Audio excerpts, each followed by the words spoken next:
Okay, let's start by taking a look at the normal distribution. So this is the normal distribution.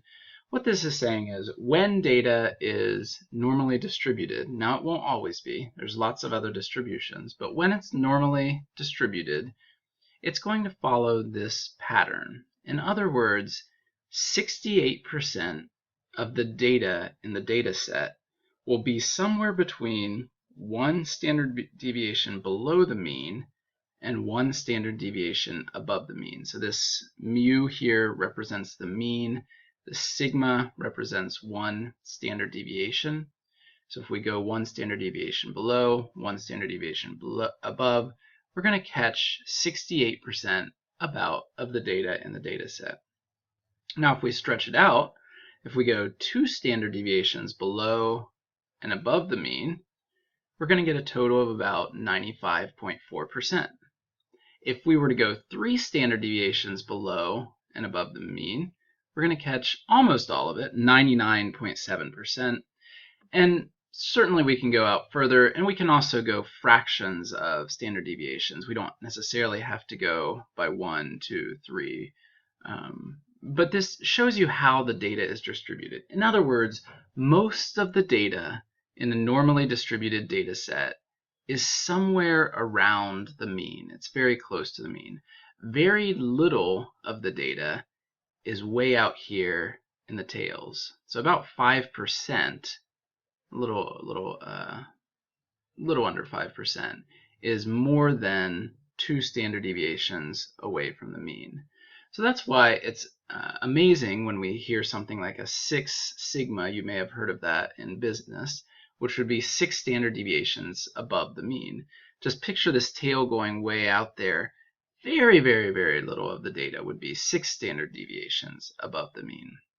Now in social sciences, what we tend to use as a rule of thumb is 95% of the data, which is about 2 standard deviations below and above the mean, is considered within a normal range of what we would expect.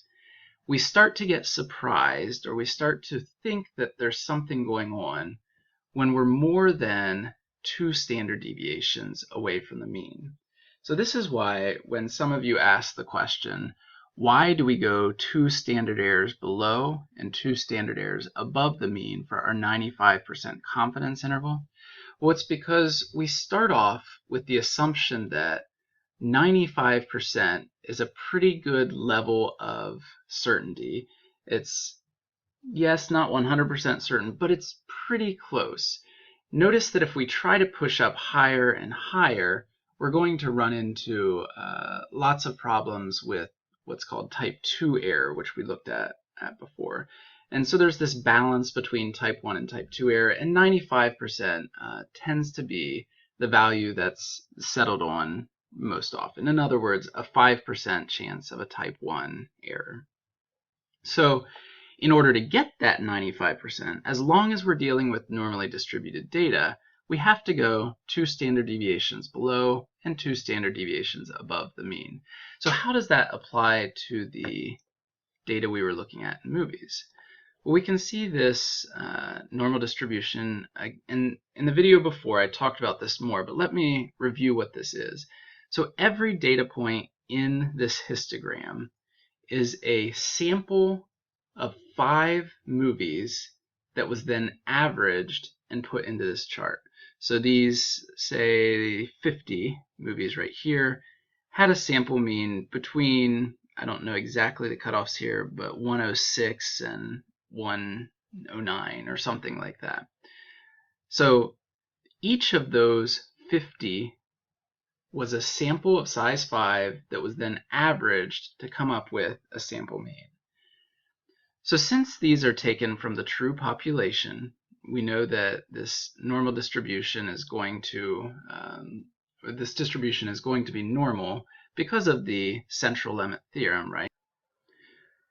So if we want to create confidence intervals that capture the mean 95% of the time, we would want to go 2 standard deviations to the left and 2 standard deviations to the right from that mean of 119. And each of those standard deviations in this case is called a standard error because we're working with the distribution of sample means. So the standard deviation of the sampling distribution of the mean is called the standard error. So we go 2 standard deviations to the left, 2 standard deviations to the right. We're going to catch most of these samples of size 5. Another way to say that is, as long as we go 2 standard errors to the left, 2 standard errors to the right, and look at those data, each one of those samples of size 5 should have caught the population mean. Now we are going to get some outliers. These samples down here and these samples up here, even if they were to create a standard error and go 2 standard errors to the left, 2 standard errors to the right, they're not going to grab that population mean. But we're content with knowing that 95% of the sample of the confidence intervals created using this method will catch the true population mean. And all we can do then is hope that our sample did catch the population mean.